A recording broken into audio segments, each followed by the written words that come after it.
Hello Philippines, good afternoon. Once again, nandito naman tayo sa Davao Beach Club. Kuha tayo ng update dito sa ginagawang tulay, Davao Summer Bridge. Ito po, nandito tayo sa Davao Apitan Road. Dito nga parte ito, sa Lanang. Yan.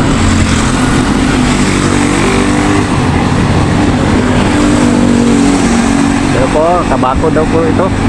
Ready na ito. Yan. So, wow. West Insular Village 2.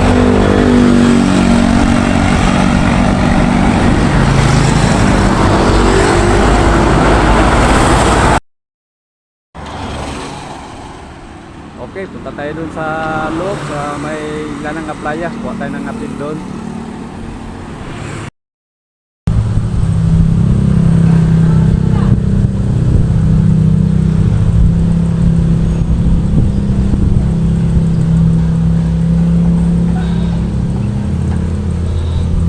Ito po, malapit na ito kay gibakuran na nila ng ng plastic screen.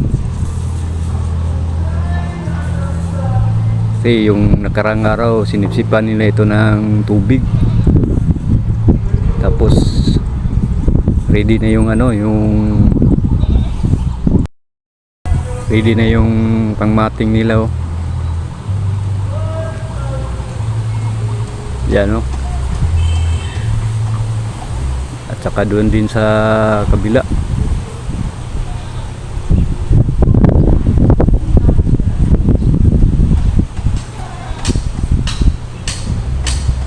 Okay, punta tayo doon sa kabila. Yan na po, mataas na yung accomplishment nila, oh.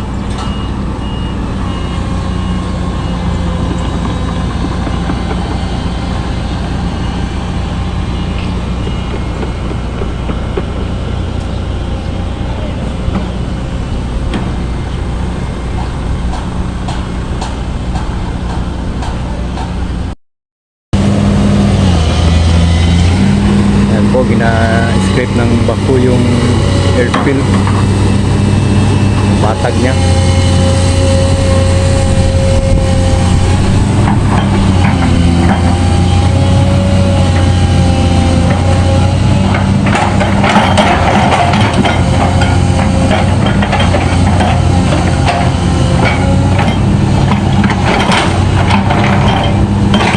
Ano po yung dalawang poste, luya ng tumaas.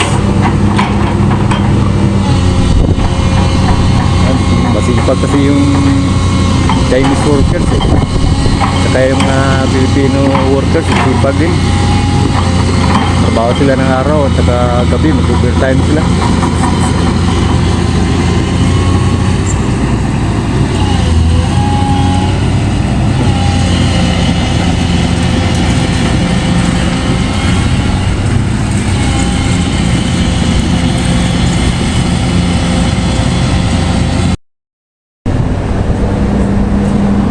Nakatambak itong mga materialis dito, pang dagat kasi ito, eh.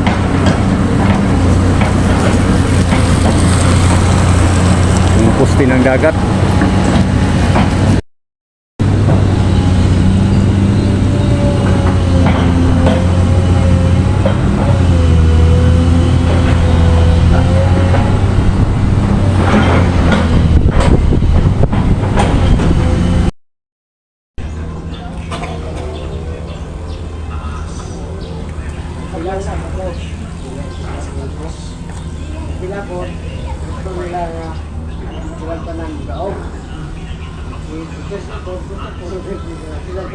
Ayan, nagsipsip naman sila ng tubig doon kasi nag-drill sila doon sa kapila, eh.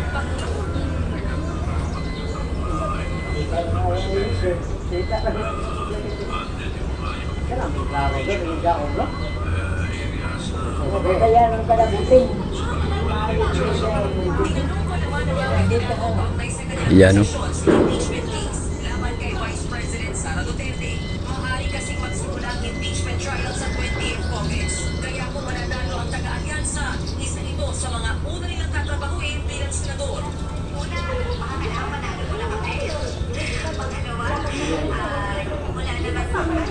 Ayan ang trabaho na nila yung kabila oh. Unti-unti na sila gumawa ng ano, tawag dito yung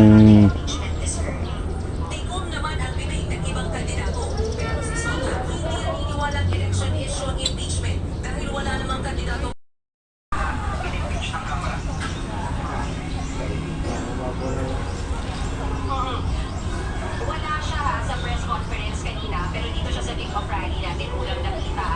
Masaya naman siya.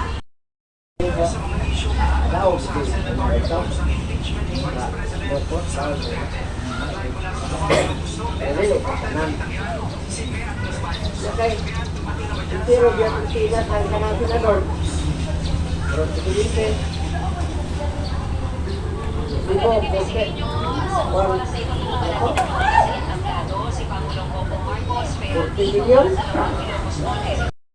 Pagbato ng administrasyon, pasok sa top 5 ng mga survey. Senador Francis Tolentino at Pedro Avalos.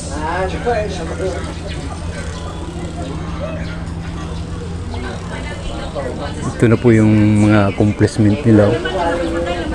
Medyo mataas-taas na rin. Yan, sipag kasi ng mga Chinese workers eh. Saka yung mga Filipino workers, overtime din sila. Day and night ang trabaho dito.